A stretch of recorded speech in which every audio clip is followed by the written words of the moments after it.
Hello बच्चों, आप सभी लोगों का कुमार क्लासेस में फिर से स्वागत है।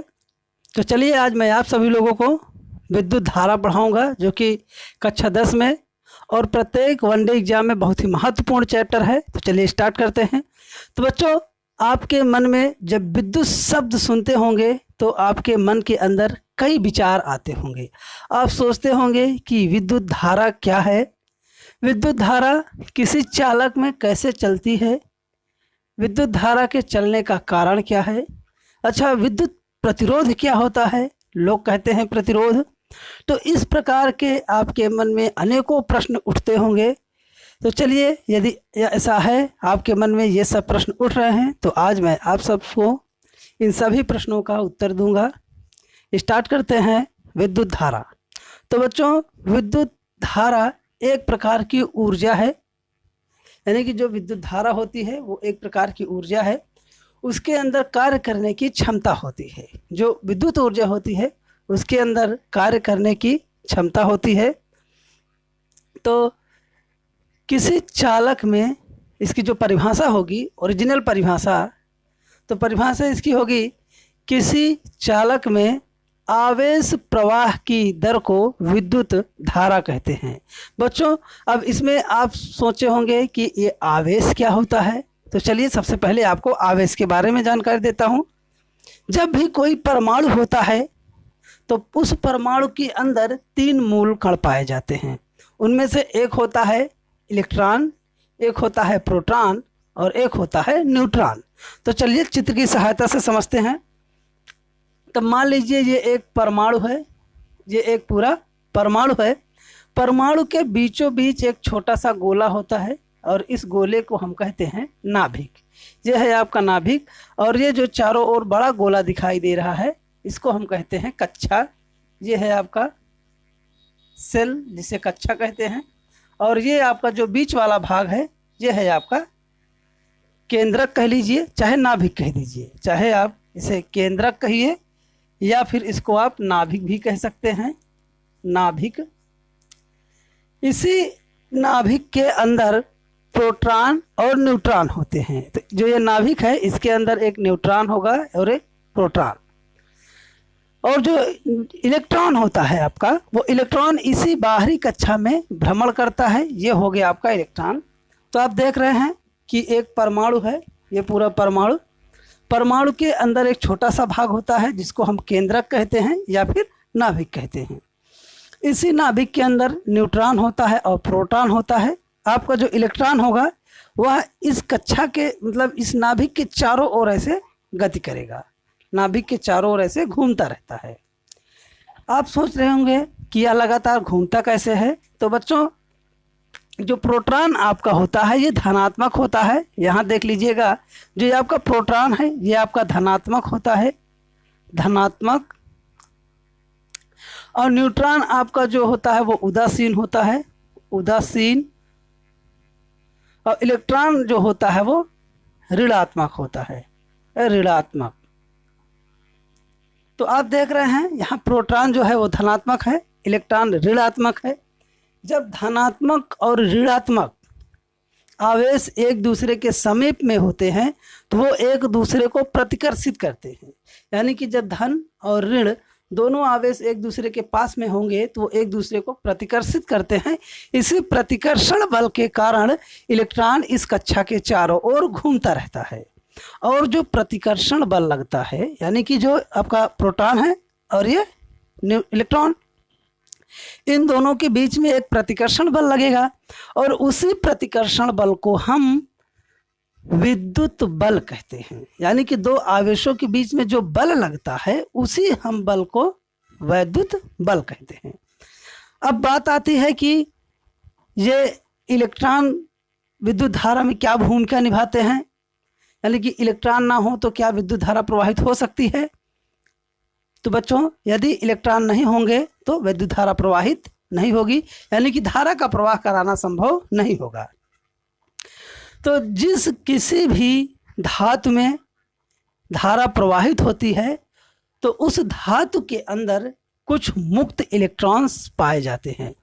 जिस धातु के अंदर मुक्त इलेक्ट्रॉन होंगे उसी में धारा प्रवाहित होगी, और जिस धातु में मुक्त इलेक्ट्रॉन नहीं होंगे उसमें धारा प्रवाहित नहीं होगी। जैसा कि आप सभी लोग जानते हैं कि ये देख लीजिए, इस तरह से एक तार होता है, इस तार के अंदर धारा प्रवाहित होती है। ये देख रहे हैं आप सब लोग तार, इसको कहते हैं चालक। ये जो आपका तार है इसको कहते हैं चालक। इसके अंदर करंट आसानी से प्रवाहित होता है। इसका मतलब है कि इस चालक के अंदर मुक्त इलेक्ट्रॉन्स हैं। अगर इसके अंदर मुक्त इलेक्ट्रॉन्स नहीं होते तो हमारी धारा प्रवाहित नहीं होती, यानी कि मुक्त इलेक्ट्रॉनों के कारण ही धारा प्रवाहित होती है। अब चलिए बात करते हैं इस मार्कर की। तो इस मार्कर में विद्युत धारा प्रवाहित नहीं होगी, आप चाहे जो भी कर लीजिए। जब इसमें विद्युत धारा प्रवाहित नहीं हो रही है तो इसका मतलब है कि जो यह आपका मार्कर है इसके अंदर मुक्त इलेक्ट्रॉन नहीं होते हैं। जिस किसी भी पदार्थ के अंदर मुक्त इलेक्ट्रॉन नहीं होंगे उसमें धारा प्रवाहित नहीं होती है। तो अब आपके मन में विचार आ रहा होगा कि धारा धनात्मक से ऋणात्मक की ओर चलती है या फिर ऋणात्मक से धनात्मक की ओर चलती है। तो चलिए बच्चों, उस प्रश्न का जवाब ढूंढने के लिए हम चित्र की सहायता लेंगे। तो चलिए चित्र में देखते हैं और उसके बाद उसको हम समझाते हैं आप। तो चलिए बच्चों, अब यहाँ चित्र की सहायता से हम समझेंगे कि धारा और इलेक्ट्रॉन की गति किस किस दिशा में होती है। तो बच्चों, आपने सुना होगा कि एक धनात्मक आवेश होता है और एक ऋणात्मक आवेश होता है। यानी कि कब धनात्मक होगा और कब ऋणात्मक होगा इसकी जानकारी पहले मैं आपको दे देता हूँ। तो अब देख लीजिए कि यहाँ पर एक परमाणु है, ये परमाणु है। परमाणु के अंदर 10 इलेक्ट्रॉन हैं और 10 ही प्रोटॉन हैं। देख लीजिए, ये 10 इलेक्ट्रॉन हैं और 10 प्रोटॉन है, यानी कि इलेक्ट्रॉन और प्रोटॉन की संख्या बराबर है। जब इलेक्ट्रॉन और प्रोटॉन की संख्या बराबर होती है तब परमाणु उदासीन होता है। यानी कि इलेक्ट्रॉन और प्रोटॉन की संख्या जब आपस में बराबर होगी तो वह परमाणु उदासीन कहलाता है। उदासीन का मतलब है कि ना तो उस पर धन वाला आवेश है और ना ही उसके ऊपर ऋण वाला आवेश है। तो चलिए देखते हैं कब धनात्मक होगा। ये तो हो गया उदासीन। उदासीन में इलेक्ट्रॉन और प्रोटॉन की संख्या बराबर होगी। अब मान लीजिए कि हम इसमें बाहर से 5 इलेक्ट्रॉन और दे देते हैं, यानी कि इसके अंदर 5 इलेक्ट्रॉन और दे दिए। ये हो गया आपका 5 इलेक्ट्रॉन, यानी कि जो ये परमाणु था, परमाणु के अंदर 5 इलेक्ट्रॉन हम और दे दिए। तो कुल इलेक्ट्रॉनों की संख्या अब इसके अंदर कितनी हो गई है, यानी कि कुल इलेक्ट्रॉन है आपके 15 और प्रोटॉन की संख्या है 10। यानी कि अब यहाँ पर इस परमाणु में 15 इलेक्ट्रॉन हो गए और 10 प्रोटॉन, यानी कि इलेक्ट्रॉन की संख्या अब ज़्यादा हो गई है। जब भी देखते हैं गांव में भी कि जिस पक्ष में ज़्यादा लोग समर्थन करते हैं उन्हीं की बात ही मानी जाती है। यहाँ भी देख लीजिए कि इलेक्ट्रॉन की तरफ ज़्यादा नंबर है और प्रोटॉन की तरफ कम नंबर है। तो ये इलेक्ट्रॉन ज़्यादा हुआ, इसलिए यह परमाणु आपका ऋणात्मक हो जाता है। ऋणात्मक का मतलब है कि इस परमाणु के ऊपर ऋण आवेश की संख्या ज़्यादा है। जिस आवेश की संख्या ज़्यादा होगी परमाणु वही आवेश में होता है। तो यहाँ पर देखिए 15 इलेक्ट्रॉन है, यानी कि जो ये परमाणु है ये ऋण आवेशित है। अब मान लीजिए कि जो इलेक्ट्रॉन 15 थे, 5 हमने बाहर से दिया था, तो ये ऋण आवेशित हो गया। अब मान लीजिए कि हम इसके अंदर से 2 इलेक्ट्रॉन निकाल देते हैं। मान लीजिए इस परमाणु से 2 इलेक्ट्रॉन हम निकाल रहे हैं। ये इलेक्ट्रॉन है कि हम 2 इलेक्ट्रॉन निकाल दिए, तो इसके ऊपर इलेक्ट्रॉन की संख्या कितनी हो गई है, 8 इलेक्ट्रॉन हैं। अब हो गए 10 प्रोटॉन। देखिए इलेक्ट्रॉन की संख्या कम और प्रोटॉन की संख्या ज़्यादा। तो जिस आवेश वाले परमाणुओं की संख्या ज़्यादा होगी, यानी कि जिसका आवेश ज़्यादा होगा परमाणु उसी आवेश में होता है। तो यहाँ पर प्रोटॉन की संख्या 10 हो गई है, इसलिए यह परमाणु आपका धन आवेशित होगा, क्योंकि प्रोटॉन के ऊपर धन आवेश होता है। प्रोटॉन के ऊपर धन आवेश होता है, इसलिए यह परमाणु अब आपका धनात्मक कहलाएगा। ये हो गया आपका धनात्मक। धनात्मक कब होगा? जब प्रोटॉन की संख्या ज़्यादा होगी। ऋणात्मक कब होगा? जब इलेक्ट्रॉन की संख्या ज़्यादा होगी। ये हो गए आपके धनात्मक आवेश और ऋणात्मक आवेश। अब चलिए चित्र में देखते हैं। यहाँ आपका चित्र हाजिर है।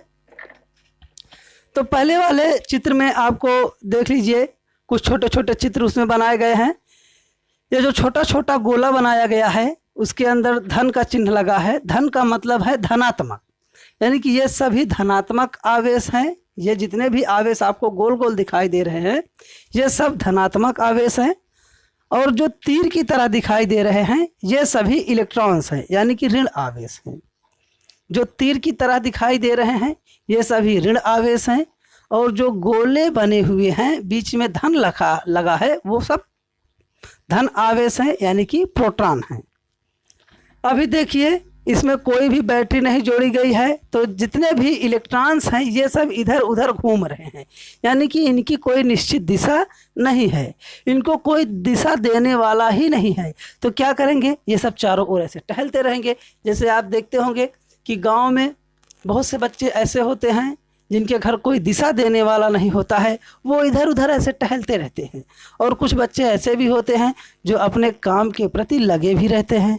तो उन बच्चों को कहा जाता है कि इनको कोई दिशा देने वाला है, यानी कि इनको कोई रास्ता दिखाने वाला है, उसी रास्ते पर ये चल रहे हैं। अब इसमें तो कोई दिशा दिखाने वाला था नहीं, यानी कि कोई भी बैटरी जोड़ी नहीं गई थी, इसलिए इलेक्ट्रॉन इधर उधर चारों ओर विचरण कर रहे थे। अब दूसरे वाले चित्र में देख लीजिए कि हमने इसमें एक बैटरी जोड़ दिया, यानी कि इसी चालक के अंदर हमने क्या किया? एक बैटरी जोड़ा। बैटरी का धन सिरा देख लीजिए इस साइड में है और बैटरी का ऋण सिरा इस दूसरे साइड में है, यानी कि इस साइड में आपका धन आवेश हो गया, इधर आपका हो गया ऋण आवेश। तो जैसे ही बैटरी का धन सिरा एक साइड में जुड़ता है, ऋण सिरा दूसरे साइड में जुड़ता है, तो इलेक्ट्रॉन्स जो होते हैं वे सब धन की ओर भागना शुरू कर देते हैं। धन की तरह इसलिए भागते हैं कि विपरीत आवेश एक दूसरे को आकर्षित करते हैं। जब विपरीत आवेश होंगे तब एक दूसरे को आकर्षित करते हैं। देख लीजिए यहाँ, जैसे मान लीजिए एक आवेश है धनात्मक और दूसरा आवेश है ऋणात्मक, तो ये दोनों एक दूसरे को अपनी ओर खींच लेंगे, आकर्षित करेंगे, यानी कि धनात्मक वाला ऋण वाले को अपनी ओर खींच लेता है। इसी तरह से बैटरी में जब धारा प्रवाहित होती है बैटरी से इस चालक के अंदर, तो जितने भी इलेक्ट्रॉन्स होते हैं वह सब धन सिरे की ओर आना शुरू हो जाते हैं, यानी कि इलेक्ट्रॉनों की गति जो होती है वह ऋण सिरे से धन सिरे की ओर होती है। बच्चों देख लीजिए, जितने भी इलेक्ट्रॉन्स हैं वो ऋण सिरे से निकल करके धन सिरे की ओर आ रहे हैं। ये हो गए आपके इलेक्ट्रॉन्स जो प्रवाहित हो रहे हैं। और जो आपकी धारा होगी, धारा धन सिरे से ऋण सिरे की ओर चलेगी। तो बच्चों धारा जो होती है वह धन सिरे से ऋण सिरे की ओर चलती है, और जो आपके इलेक्ट्रॉन्स होंगे वह ऋण सिरे से धन सिरे की ओर आएंगे। सिंपल सी बात है कि विपरीत आवेश एक दूसरे को आकर्षित करते हैं। इलेक्ट्रॉन होता है ऋण आवेशित, बैटरी होती है धन आवेशित, तो जो इलेक्ट्रॉन होंगे वो सभी इलेक्ट्रॉन्स बैटरी के धन सिरे की ओर भागना शुरू हो जाएंगे।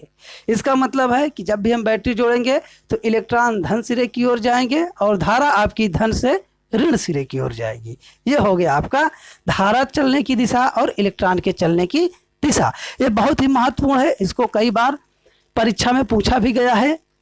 हम इसके पहले एक पेपर देने गए थे जो ALP का था, उसमें प्रश्न पूछा भी गया था कि एक चित्र बना हुआ था फिगर, उसमें धारा की दिशा दिखाई गई थी और उसमें इलेक्ट्रॉन्स की दिशा पूछी गई थी कि इलेक्ट्रॉन्स किस दिशा में चलेंगे। तो बच्चों हम इसको याद ही हमको पहले से ही था कि जब भी आप बैटरी में चालक जोड़ देंगे तो इलेक्ट्रॉन्स सदा ऋण सिरे से धन सिरे की ओर जाते हैं, यानी कि धारा के विपरीत चलते हैं। जिधर धारा जाएगी उसके विपरीत ही आपके इलेक्ट्रॉन्स जाएंगे। बस हो गया, सिंपल सा कॉन्सेप्ट खत्म। अब चलिए इसमें अब धारा हो गया। अब धारा में बता दिया आपको इलेक्ट्रॉन्स कैसे चलते हैं, धन आवेश क्या होते हैं। अब चलिए जान लेते हैं कि धारा का मात्रक क्या होता है। तो बच्चों यहाँ देख लीजिए, धारा का मात्रक एम्पियर होता है। यानी जो विद्युत धारा होती है, विद्युत धारा का मात्रक एम्पियर होता है। बच्चों इसका एक दूसरा भी मात्रक है जिसको हम कूलाम प्रति सेकंड भी कहते हैं। इसका दो मात्रक है, एक एम्पियर है जो एसआई मात्रक होता है, दूसरा होता है कूलाम प्रति सेकंड। अब चलिए धारा का सूत्र देख लेते हैं। अब मान लीजिए कि इस चालक के अंदर t समय में q आवेश प्रवाहित होते हैं। यानी कि बच्चों t समय में कितने आवेश प्रवाहित हो रहे हैं? q आवेश प्रवाहित हो रहे हैं। जब किसी चालक में t समय में q आवेश प्रवाहित होते हैं तब धारा I बराबर, यहाँ देख लीजिए धारा यानी कि वैद्युत धारा I बराबर आपका हो जाएगा Q बटे T। Q का मतलब है आवेश, बटे में T का मतलब है समय। यानी कि विद्युत धारा बराबर हो जाएगा आवेश बटे समय। तो ये हो गया आपका विद्युत धारा का सूत्र। अब चलिए विद्युत धारा पूरा पोर्शन खत्म। अब हम चलते हैं ओम के नियम पर। ओम के नियम से पहले हम सीखेंगे प्रतिरोध। तो चलिए प्रतिरोध के बारे में संपूर्ण जानकारी लेंगे कि प्रतिरोध क्या होता है, प्रतिरोध का मात्रक क्या है, प्रतिरोध की आवश्यकता क्या है, प्रतिरोध के लाभ क्या होते हैं, प्रतिरोध के हानि क्या होते हैं, इन सभी के बारे में जानकारी प्राप्त करेंगे। तो चलिए स्टार्ट करते हैं। आपका है देख लीजिए प्रतिरोध। तो बच्चों प्रतिरोध किसी चालक का एक विशेष गुण होता है। यदि कोई चालक होगा तो उस चालक के अंदर प्रतिरोध अवश्य होगा। ऐसा कोई चालक बना ही नहीं है जिसके अंदर प्रतिरोध ना हो। तो बच्चों प्रतिरोध प्रत्येक चालक के अंदर होता है। तो आप सोच रहे होंगे कि प्रतिरोध ऐसा क्या है जो सब चालक के अंदर होता है। तो प्रतिरोध का मतलब होता है बच्चों अवरोध। जैसा कि आप किसी रास्ते पर रोज डेली जा रहे हो, रास्ता साफ हो एकदम, तो आप डेली आराम से जाते रहेंगे, कोई दिक्कत नहीं होगी। एक दिन उसी रास्ते में कम से कम 5 मीटर तक का कांटे बिछा दिए जाएं, 5 मीटर तक आपके रास्ते में कांटे बिछा दिए जाएं, तो उस दिन आप उतने आसानी से रास्ते से नहीं जा पाएंगे जितनी आसानी से डेली जाते थे। इसका मतलब है कि आपके रास्ते में कोई रुकावट आ गई है, यानी कि आपके रास्ते में कोई प्रतिरोध हो गया है। इसी को कहते हैं प्रतिरोध। जब आपके चलने के रास्ते में कोई रुकावटें आ जाती हैं और आप उस रास्ते पर आसानी से नहीं चल पाते हैं तो उसी रुकावट को हम कहते हैं प्रतिरोध। बस सिंपल सी बात है कि हमारे रास्ते में कोई रुकावट डालेगा तो हमारा प्रतिरोध है, यानी कि हमारा वो विरोध कर रहा है। यही सिंपल सा जो कॉन्सेप्ट है ये आपके चालक पर भी कार्य करता है। तो बच्चों चालक का वह गुण जिसके कारण, किसी चालक का वह गुण जिसके कारण उसमें प्रवाहित होने वाली विद्युत धारा का विरोध होता है, प्रतिरोध कहलाता है। सिंपल सी बात है कि किसी चालक का वह गुण जो उसमें से प्रवाहित होने वाली धारा का विरोध करता है, चालक का प्रतिरोध कहलाता है। यानी कि जब चालक के अंदर कोई धारा चलती है ना, तो उस धारा को जाने के लिए रास्ता नहीं मिलता है, उसको प्रतिरोध रोकना चाहता है कि हमारे अंदर से मत जाइए आप, लेकिन फिर भी धारा जबरदस्ती उस रास्ते से चली जाती है, उसको धक्का देकर चली जाती है। तो धारा के अंदर ज़्यादा ताकत होती है इसलिए धारा चली जाती है। अब मान लीजिए प्रतिरोध आपका ज़्यादा ताकतवर हो गया तो धारा नहीं प्रवाहित हो पाएगी, है ना। यानी कि धारा कितनी तेज और कितनी धीमी प्रवाहित होगी यह प्रतिरोध पर निर्भर करता है।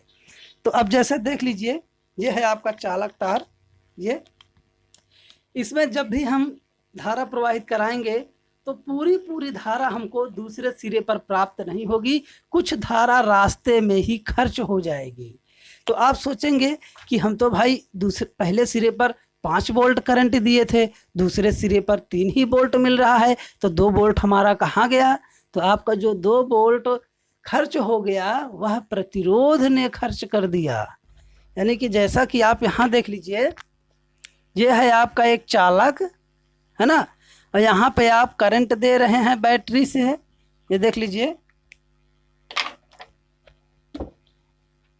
ये है आपका एक चालक, ये इस चालक के अंदर आप बैटरी से करंट दिए, यानी कि बैटरी आपकी लगी है 5 वोल्ट, इधर तो आप 5 वोल्ट दिए, लेकिन दूसरे साइड में जब निकली धारा तो वो 4.5 यानी कि 4.5 ही थी। यानी कि हमने दिया 5, मिला हमको 4.5, यानी कि आधा एम्पियर धारा हमारी गायब। तो आधा एम्पियर जो धारा आपकी गायब हो गई, उस धारा को प्रतिरोध ने खा लिया। वह धारा प्रतिरोध से लड़ने में ही खर्च हो गई, इसलिए हमको कम धारा मिली है। यानी कि चालक के अंदर उपस्थित वह गुण जो धारा प्रवाह का विरोध करता है, प्रतिरोध कहलाता है। अब इसका जो चिन्ह होता है उसको देख लीजिए कि प्रतिरोध को हम कैसे प्रदर्शित करते हैं। तो यहाँ देखिए, यह है आपका प्रतिरोध का साइन, यह है चिन्ह जो है प्रतिरोध का। इस तरह से जो चिन्ह होगा उसको आप समझ लीजिए प्रतिरोध का चिन्ह है, इसे कहा जाता है ओम। ये है आपका ओम, यानी कि प्रतिरोध का मात्रक जो होता है वो ओम होता है। तो आप ऐसे भी लिख सकते हैं, प्रतिरोध का मात्रक बराबर ओम। ये हो गया आपका प्रतिरोध का मात्रक।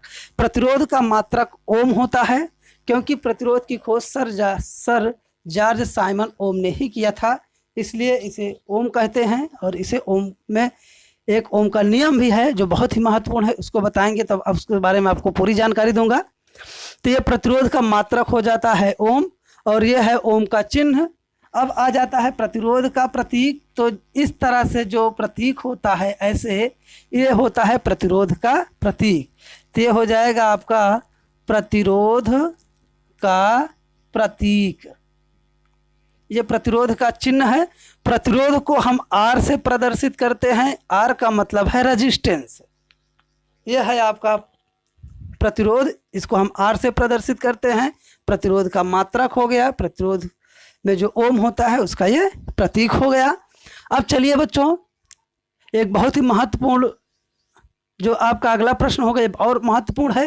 एक प्रश्न आपसे पूछा जाता है कि चालक पर प्रतिरोध की निर्भरता किन किन बातों पर निर्भर करती है। बच्चों, ये बहुत ही महत्वपूर्ण प्रश्न है, ये आपकी परीक्षा की दृष्टि से तो अत्यंत महत्वपूर्ण है, इसको आप मिस मत कीजिएगा, ध्यान से समझिएगा।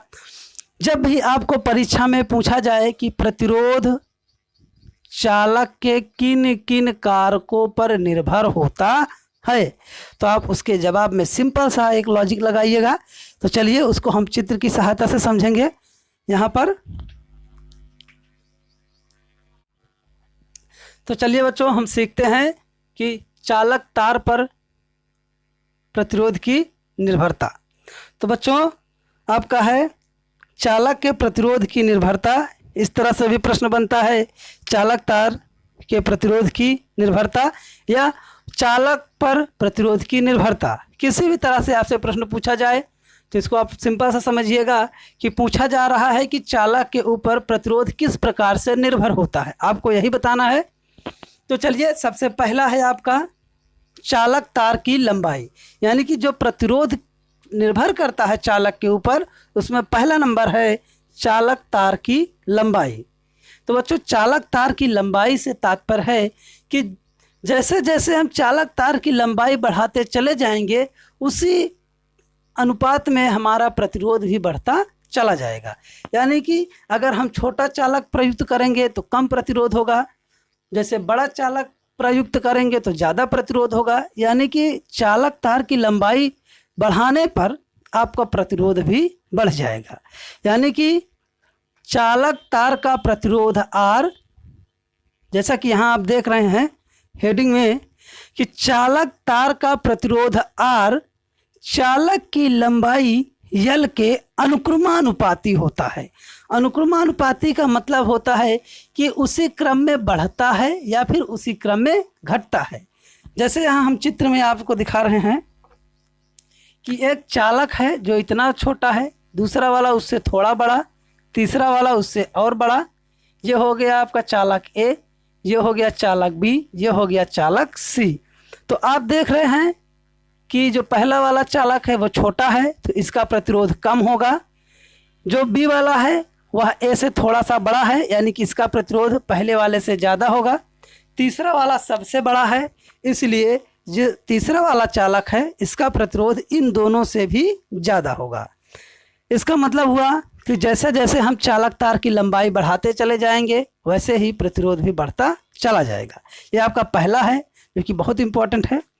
दूसरा आपका आ जाता है चालक तार के अनुप्रस्थ काट का क्षेत्रफल, यानी कि चालक तार के अनुप्रस्थ क्षेत्रफल पर, यह भी होगा, अनुप्रस्थ काट का क्षेत्रफल कह दीजिए, ये भी सही है।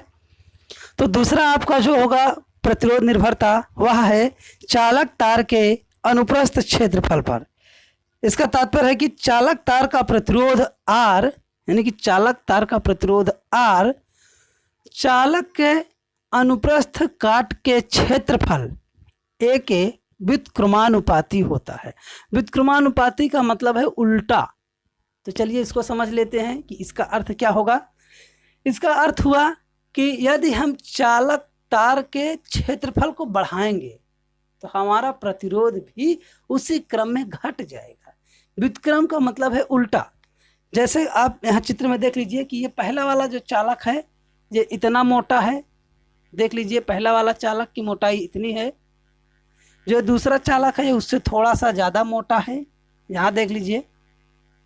और जो तीसरा चालक है ये और मोटा है, यानी कि सबसे मोटा चालक है ये, देखिए। तो जो ये किनारे वाला क्षेत्रफल होता है ये, इसे ही कहते हैं अनुप्रस्थ काट का क्षेत्रफल A। इसमें ये क्षेत्रफल होगा और इस वाले में ये नीचे आपका ये जो गोला है ये क्षेत्रफल होगा। यानी कि जो क्षेत्रफल है चालक तार का उसको हम बढ़ाएंगे तो प्रतिरोध कम हो जाएगा, यानी कि जो चालक के अंदर रुकावट होगी वो रुकावट कम हो जाएगी। जैसे यहाँ पर देखिए पतला मुंह है तो इसका प्रतिरोध ज़्यादा होगा, उससे मोटा मुंह आया तो थोड़ा ज़्यादा, तो थोड़ा सा कम, उससे भी ज़्यादा मोटा मुंह वाला आ गया चालक तो उसमें और भी कम प्रतिरोध होगा। यानी कि हम मोटाई अगर हम बढ़ाएंगे तो प्रतिरोध वास्तव में कम हो जाएगा। इसको दूसरे तरह से समझना चाहें तो दूसरा भी तरीका है जो आप समझ सकते हैं कि आपके पास 3 पाइप हो, एक का मुंह बहुत पतला हो, दूसरे वाले का उससे थोड़ा सा ज़्यादा मोटा और तीसरे वाले का और ज़्यादा मोटा। तो आप खुद ही बता सकते हैं कि किसमें से आपका जो जल होगा तेज प्रवाहित होगा। आप देख लीजिए कि किस वाले पाइप से आपका जल का प्रवाह तेज होगा और ज़्यादा होगा बिना रुकावट के। तो आप कहेंगे जितनी मोटी पाइप लगाएंगे उतना ज़्यादा हमको जल प्रवाहित होगा, यानी कि धारा मिलेगी। जितना मोटा पाइप आप लगाएंगे उतना ज़्यादा जल आपको मिलेगा, उतना ज़्यादा ही पानी उस पाइप से निकल पाएगा। यानी कि जैसे जैसे मोटाई बढ़ाएंगे उसी क्रम में आपका प्रतिरोध भी कम हो जाएगा। एकदम सिंपल सी बात है।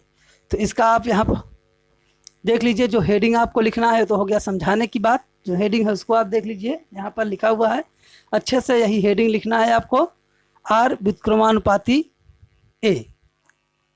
अब आ जाता है तीसरा नंबर। तीसरी हेडिंग आपकी आती है तो चलिए बच्चों, अगला हेडिंग है आपका चालक का पदार्थ। तो बच्चों चालक का पदार्थ से तात्पर्य है कि भिन्न भिन्न पदार्थ के चालक का प्रतिरोध भिन्न भिन्न होता है। यानी कि जितने ही प्रकार के पदार्थों का हम चालक बनाएंगे उन सभी प्रत्येक चालक का प्रतिरोध भी भिन्न भिन्न होगा। यानी कि जितनी भी धातुएं होती हैं उन सभी का प्रतिरोध अलग अलग होता है। जैसा कि यहाँ चित्र में देखेंगे आप। अब मान लीजिए पहले यहाँ पर एक चालक ले लिए इतना बड़ा, एक और चालक लिए हैं उतना ही बड़ा, सिंपल सा ही, सेम लंबाई का एक और चालक लिए, सेम लंबाई का ही एक और चालक ले लिए। तो यहाँ आप देख रहे हैं कि जितने भी चालक लिए गए हैं इन सभी की लंबाइयाँ बराबर हैं। यहाँ आप देख लीजिए, जितने भी हमने चालक लिए इन सभी चालक की लंबाइयाँ बराबर हैं। पहला वाला जो चालक है ये चांदी का बना हुआ है, चांदी का। दूसरा वाला आपका कॉपर का है, यहाँ देख लीजिए कॉपर है। तीसरा वाला एल्यूमिनियम है, चौथा आपका लोहा है। तो यहाँ देख रहे हैं कि हमने 4 तार लिया है और चारों तार अलग अलग धातु के बने हुए हैं। तो बच्चों इन सभी का प्रतिरोध एक समान नहीं होगा, भले इनकी लंबाई ही एक समान है। जैसे समान लंबाई होगा तो इनका प्रतिरोध समान नहीं होगा, क्योंकि ये अलग अलग पदार्थ से बनाए गए हैं, तो इनका प्रतिरोध भी अलग अलग होगा। जैसे पहले वाला का प्रतिरोध R1 होगा तो इसका R2 हो जाएगा, इसका R3, इसका R4, यानी कि प्रत्येक का प्रतिरोध अलग है। यही होता है चालक तार के पदार्थ पर प्रतिरोध की निर्भरता, यही इसका तात्पर्य है। जैसे चांदी है तो इसका सबसे कम प्रतिरोध होगा, सबसे कम होता है सबसे कम। ये बहुत महत्वपूर्ण प्रश्न भी है, आपसे कभी पूछा भी जाता होगा कि किस धातु के बने चालक का प्रतिरोध सबसे कम होता है, तो उसका उत्तर है चांदी। चांदी से बने चालक का प्रतिरोध सबसे कम होगा। चांदी से थोड़ा सा ज़्यादा आपका कॉपर का होता है, इससे थोड़ा सा ज़्यादा, कॉपर के बाद एल्युमिनियम का, एल्युमिनियम के बाद आता है आपका लोहा, यानी कि लोहे का सबसे ज़्यादा।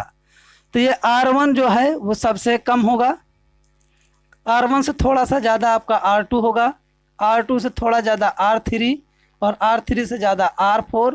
तो यहाँ देख रहे हैं सबसे कम प्रतिरोध R1 का है, R1 का मतलब चांदी, उसके बाद R2 का है यानी कि कॉपर का, R3 का यानी एल्युमिनियम, R4 मतलब लोहा। तो इस तरह से आप देख रहे हैं कि जितने भी प्रकार के पदार्थ हैं उसी प्रकार के आपके प्रतिरोध भी अलग अलग हैं। तो ये हो गया आपका पूरा चालक तार पर प्रतिरोध की निर्भरता। इसमें एक फार्मूला आता है निकालने के लिए जो बहुत ही महत्वपूर्ण है, तो चलिए उस फार्मूले को भी देख लेते हैं हम। तो अगला फार्मूला आपके लिए होगा विशिष्ट प्रतिरोध, ठीक है, विशिष्ट प्रतिरोध। यह है विशिष्ट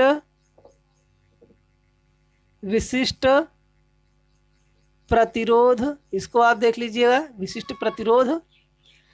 तो विशिष्ट प्रतिरोध को हम रो से प्रदर्शित करते हैं। ये हो गया आपका रो जो पी की तरह होता है।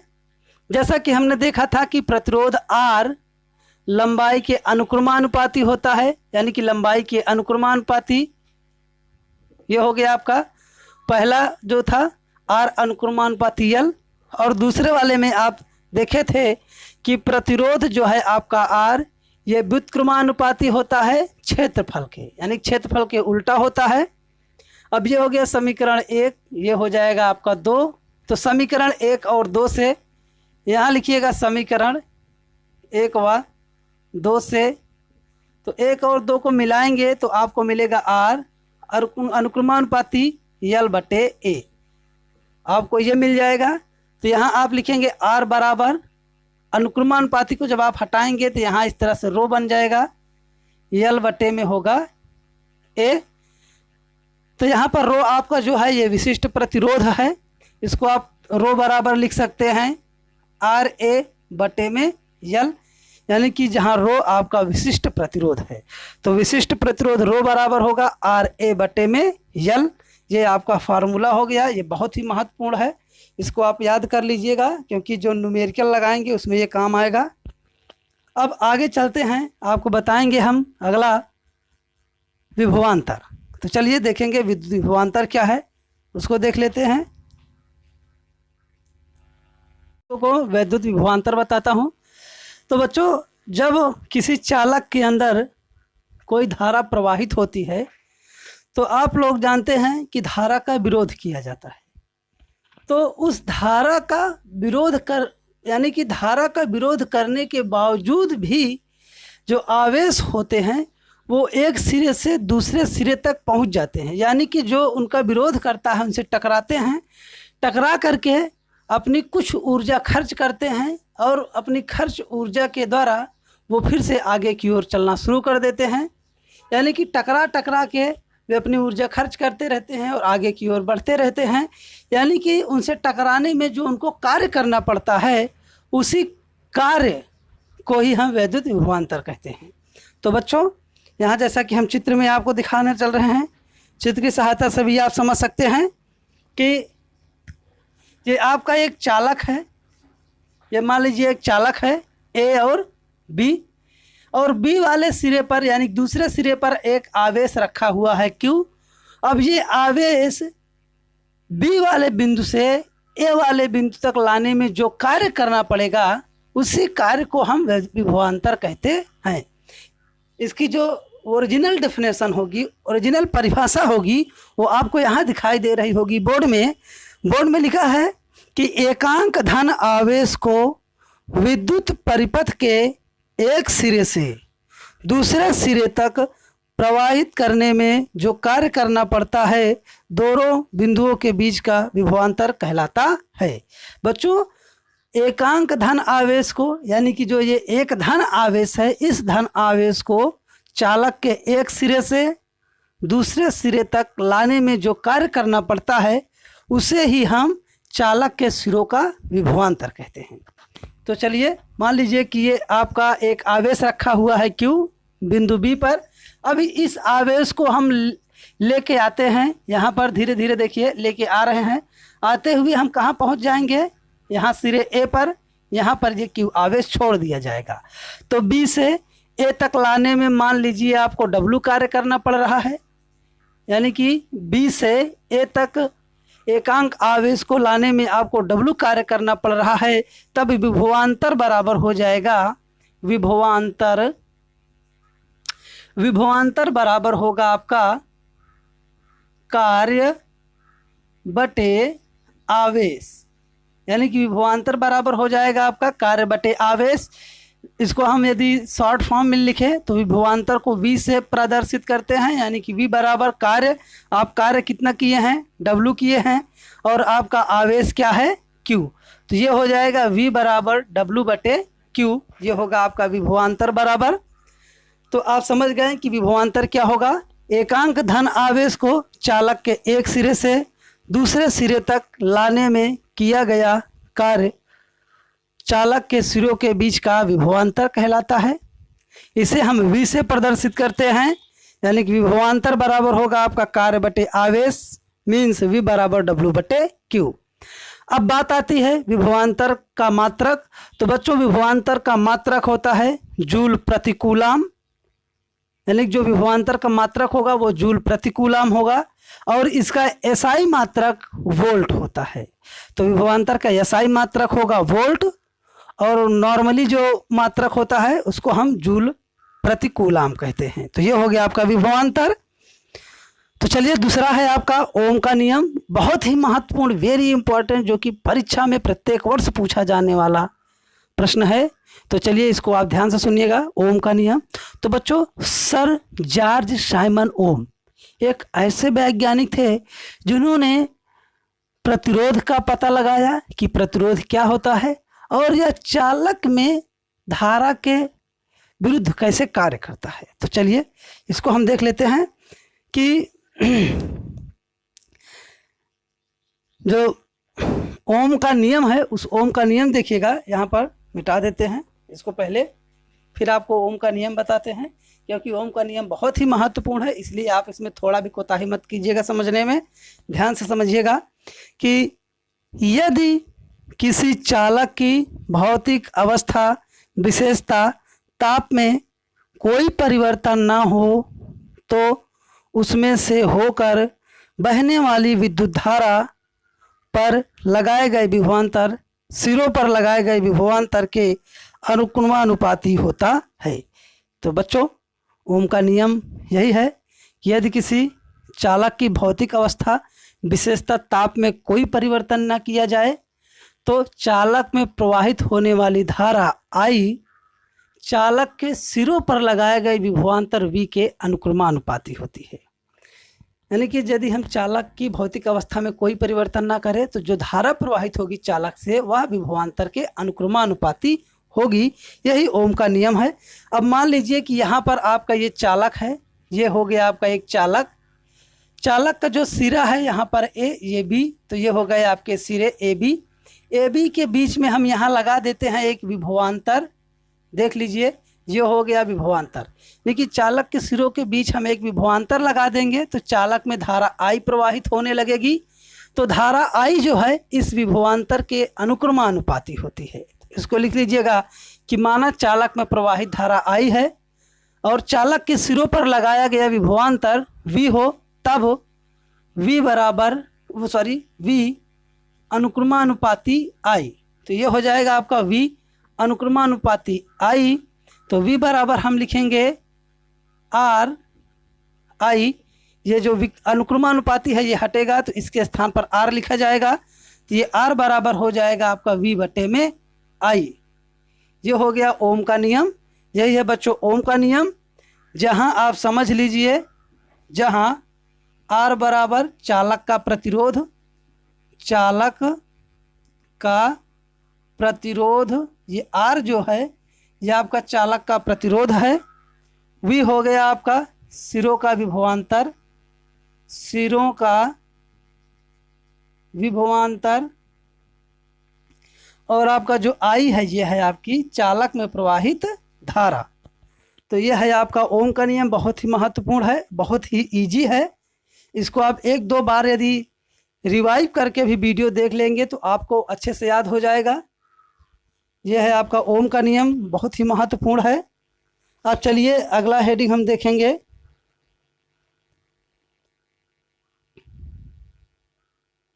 वैद्युत वाहक बल।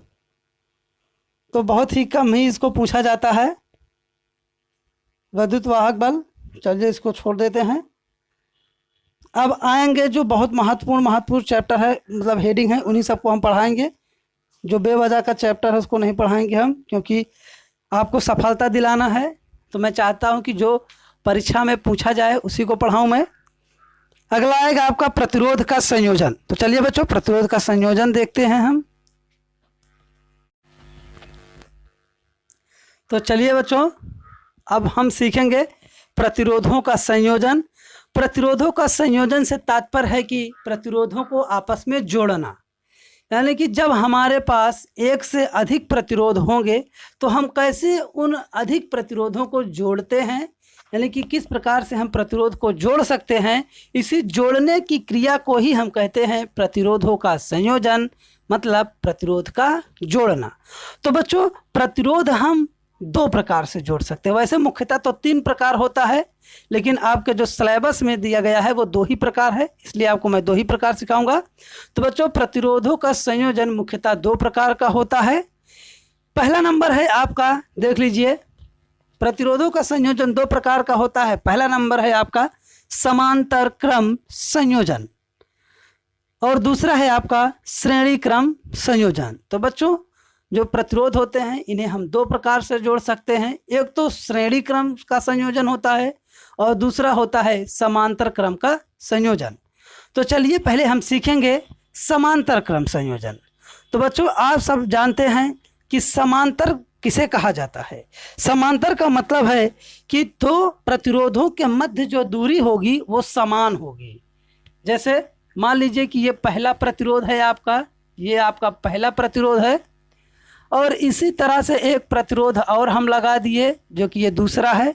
अब ये हो गया आपका तीसरा प्रतिरोध। देख लीजिए, तो यहाँ पर हमने क्या किया कि तीन प्रतिरोध को इस तरह से जोड़ रहे हैं। देखिए जो हमारे पास तीन प्रतिरोध से हमने उन तीनों प्रतिरोधों को इस क्रम में जोड़ दिया है ना। तो देख लीजिए ध्यान से कि जब दिए गए प्रतिरोध को हम प्रतिरोध के एक ओर के समस्त सिरों को एक बिंदु पर, प्रतिरोध के दूसरे ओर के समस्त सिरों को दूसरे बिंदु पर संयोजित करते हैं, तो इस प्रकार के संयोजन को समांतर क्रम संयोजन कहते हैं। बच्चों समांतर क्रम संयोजन में क्या होगा कि जब हमारे पास तीन प्रतिरोध होंगे तो हम तीनों प्रतिरोध के एक तरफ वाला तीनों सिरा एक बिंदु पे यहाँ देख रहे हैं जोड़ दिए, और दूसरे साइड का जो तीन सिरा था उसको भी हम एक बिंदु पर जोड़ दिए हैं।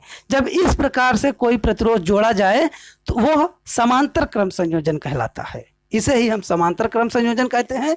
फिर से आप ध्यान से देख लीजिए कि जब प्रतिरोधों के एक ओर के समस्त सिरों को एक बिंदु पर तथा दूसरे ओर के समस्त सिरों को दूसरे बिंदु पर जोड़ा जाता है, तो इस प्रकार के संयोजन को प्रतिरोधों का संयोजन समांतर क्रम संयोजन कहते हैं। तो चलिए हम मानते हैं कि माना तीन प्रतिरोध, ध्यान से देखिएगा, माना तीन प्रतिरोध R1, R2 R3 हैं, यानी कि 3 प्रतिरोध आपका है। पहला है आपका R1, दूसरा है R2 और तीसरा है आपका R3, यानी कि 3 प्रतिरोध दिए गए हैं। जब दिए गए प्रतिरोधों को ध्यान से देखिएगा समांतर क्रम संयोजन में, कि समांतर क्रम संयोजन में जो प्रतिरोधों का सिरा होता है उसके समस्त सिरों को एक ओर तथा दूसरे समस्त सिरों को दूसरी ओर जोड़ते हैं। इस प्रकार के संयोजन को हम समांतर क्रम संयोजन कहते हैं। यह हम मान लिए कि 3 प्रतिरोध है, पहला है आपका R1, दूसरा है R2 और तीसरा है R3। इन तीनों प्रतिरोध का जो ये किनारों का सिरा है इसको हम मानते हैं, ये हो गया आपका A सिरा, ये हो गया आपका B सिरा। ए सिरों को हम इस तरह से एक बैटरी की सहायता से जोड़ देते हैं। यहाँ पर आप कुंजी लगा दीजिए, ये हो गया कुंजी। ये दूसरे सिरे को बैटरी के दूसरे सिरे से हम जोड़ देते हैं, ये आपका है बैटरी। तो यहाँ देखिए, जब हम बैटरी से यानी कि विभवांतर V लगाएंगे इन सिरों पर, तो इसमें एक धारा प्रवाहित होगी। यानी कि जब भी हम चालक के सिरों पर कोई विभवांतर लगाते हैं तो उस चालक में एक धारा प्रवाहित होने लगती है। तो जैसे ही हम यहाँ पर विभवांतर लगाएंगे इस तरह से धारा प्रवाहित होना शुरू हो जाएगी, यानी कि आपकी धारा होगी I, और ये धारा I प्रवाहित होते हुए बिंदु A पर पहुँचेगी। जब यहाँ देख रहे हैं बिंदु A पर पहुँचेगी तो उसको 3 रास्ते मिल रहे हैं। उसको बिंदु A पर क्या मिल रहा है? 3 रास्ता। तो कुछ धारा ऊपर वाले में बहते हुए निकल जाएगी, कुछ धारा आपकी बीच वाले में बहेगी और कुछ जो शेष धारा होगी वो तीसरे वाले में प्रवाहित होगी। इस तरह से आप देख रहे हैं कि बिंदु A से 3 धाराएं निकलेंगी जो आगे की ओर बढ़ते हुए बिंदु B पर फिर तीनों मिलकर के एक हो जाएंगी। यानी कि जो ये धारा है बिंदु A पर आएगी तो इधर कुछ धारा चली जाएगी। तो मान लीजिए ऊपर वाले में धारा I1 प्रवाहित हो रही है, बीच वाले में जो धारा प्रवाहित है उसको हम I2 कहते हैं, और जो तीसरा वाला प्रतिरोध है इसमें जो धारा प्रवाहित होगी इसको हम I3 कहते हैं। अब देखिए, ये तीनों धाराएं आगे चलकर बिंदु B पर फिर मिल जाएंगी, यानी कि ये है आपका I1, ये है I2 और ये है आपका I3। ये तीनों धाराएं जो हैं ये बिंदु B पर मिल करके फिर से आपकी धारा I बन जाएंगी। जो ये धारा मुख्य धारा थी, यही मुख्य धारा हमको फिर से यहाँ मिल जाएगी, धारा I। तो यहाँ देख रहे हैं कि जब प्रतिरोध को हम समांतर क्रम में जोड़ते हैं तो धारा का मान प्रत्येक प्रतिरोध में भिन्न भिन्न होता है। यानी कि समांतर क्रम में जब भी प्रतिरोध जोड़ा जाएगा इसमें धारा जो होगी वो प्रत्येक प्रतिरोध में अलग अलग होगी। ऐसा नहीं है कि सब में समान धारा प्रवाहित हो। जैसा कि आपको एक उदाहरण की सहायता से हम समझाते हैं कि आपके पास एक मोटी पाइप हो, उसमें से यहाँ देखिए 3 पाइप निकाल लीजिएगा इस तरह से, ऐसे। तो यहाँ से जो पानी आप डालेंगे उस पानी का कुछ भाग पहली वाली इस ऊपर वाली पाइप से निकलेगा, कुछ पानी का भाग इससे निकल जाएगा और कुछ पानी का भाग इससे निकलेगा। यानी कि तीनों पाइप से जो धारा निकलेगी, जो पानी की धारा निकलेगी वो समान नहीं होगी, किसी में थोड़ा ज़्यादा होगा, किसी में थोड़ा कम होगा। इसी तरह से प्रतिरोध में भी जो धारा होगी वो तीनों में अलग अलग होगी, समान नहीं होगी। अब आती है बात की विभवांतर की। तो समांतर क्रम में विभवांतर सभी प्रतिरोध में समान होता है। यानी कि जो आपका विभवांतर होगा वो तीनों प्रतिरोध में समान होगा। यानी कि जैसे इसमें भी वही विभवांतर होगा V, इसमें भी विभवांतर V ही होगा और इसमें भी विभवांतर V ही होगा। यानी कि तीनों में जो विभवांतर है वो समान होगा। इतना तो समझ में आ ही गया होगा आपको। तो चलिए अब इसका फार्मूला निकाल देते हैं, आपको सिखाएंगे कि कैसे सूत्र निकालेंगे। तो आप लिखेंगे कि माना 3 प्रतिरोध R1, R2, R3 हैं, इन तीनों को हम समांतर क्रम में जोड़ते हैं। प्रतिरोधों के सिरों पर एक विभवांतर V लगाते हैं जिससे धारा I प्रवाहित होती है। जब धारा I बिंदु A पर पहुंचती है तो वह 3 भागों में विभक्त हो जाती है। R1 में धारा I1 प्रवाहित होती है, R2 प्रतिरोध में धारा I2 प्रवाहित होती है और R3 प्रतिरोध में धारा I3 प्रवाहित होती है। तो इस प्रकार तीनों में अलग अलग धाराएं प्रवाहित होंगी। तो ओम का नियम आप सभी लोग जानते हैं कि ओम के नियम से ओम के नियम से, जो ओम का नियम होता है आपको पहले ही बताए हैं कि धारा I बराबर होता है आपका V बटे में R। तो धारा I बराबर होगा V बटे में R, यानी कि हम पहले वाले प्रतिरोध की बात करें तो पहले वाले प्रतिरोध में धारा आपकी I1 है, इसलिए यहाँ हम लिखेंगे I1। विभवांतर तो V ही है तो V रहने देंगे। प्रतिरोध आपका R1 है तो यहाँ लिख देंगे R1, तो ये हो जाएगा आपका समीकरण 1। इसी तरह से यहाँ लिखेंगे हम I2 बराबर V बटे R2 हो जाएगा, ये समीकरण आपका 2 होगा। और तीसरा हो जाएगा I3 बराबर V बटे R3, तो ये समीकरण होगा आपका 3 नंबर। तो देख लिए यहाँ पर आपका 3 समीकरण बन चुका है। अब इन तीनों समीकरण को हम एक साथ मिला करके आगे हल करेंगे। तो चलिए देखते हैं आगे क्या होगा।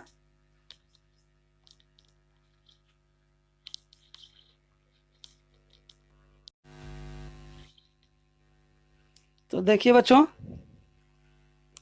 यहाँ तक तो हम सॉल्व कर चुके हैं, उसके आगे हल करते हैं। तो यहाँ आप देख रहे हैं जब ये तीनों धाराएं आगे चलकर बिंदु B पर मिलेंगी तो ये धारा आपकी हो जाएगी I। इसका मतलब है I1, I2 और I3 को जोड़ देंगे तो हमारी धारा बन जाएगी I। यहाँ लिख देंगे हम I बराबर I1 plus I2 plus I3, यानी कि जो धारा I है वही अलग अलग धाराओं के रूप में बन गई है। यहाँ पर देख लीजिए I1, I2, I3, तो ये हो जाएगा आपका I बराबर I1, तो I1 का मान, सॉरी यहाँ देख लीजिए सबका मान रख देते हैं, बहुत आसान होगा। I बराबर आप सभी लोग जानते हैं V बटे में R होता है, यानी कि ओम के नियम से I बराबर होगा आपका V बटे R, तो इतना लिख देंगे बराबर I1। तो I1 आप देख लीजिए यहाँ दिया गया है V बटे R1 प्लस I2 है आपका V बटे R2 और यहाँ I3 है आपका V बटे R3, तो इतना हो जाएगा।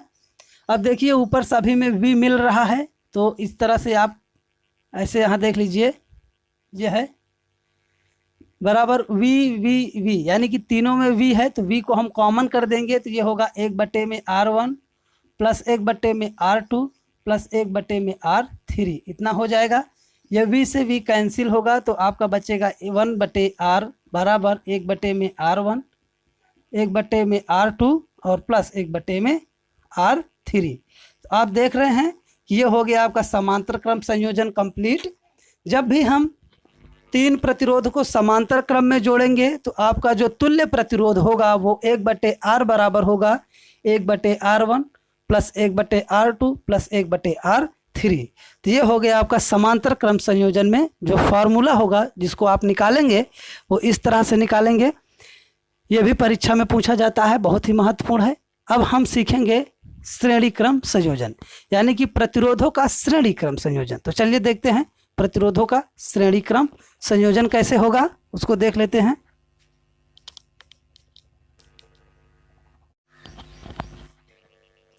तो चलिए बच्चों हम सीखते हैं अब प्रतिरोधों का श्रेणी क्रम संयोजन।